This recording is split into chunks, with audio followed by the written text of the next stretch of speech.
This is a biodigester that I built using a 210 liter drum. That side over here you put in the organic matter. This side you get out the liquid fertilizer, and off the top the gas comes out.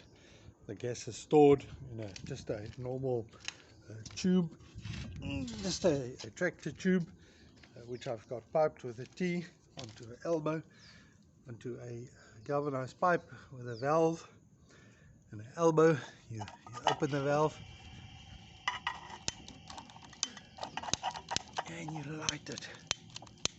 If you can get the thing to work, if you can get the lighter to work there, you won't really see the light, the flame, but it's there, it is burning.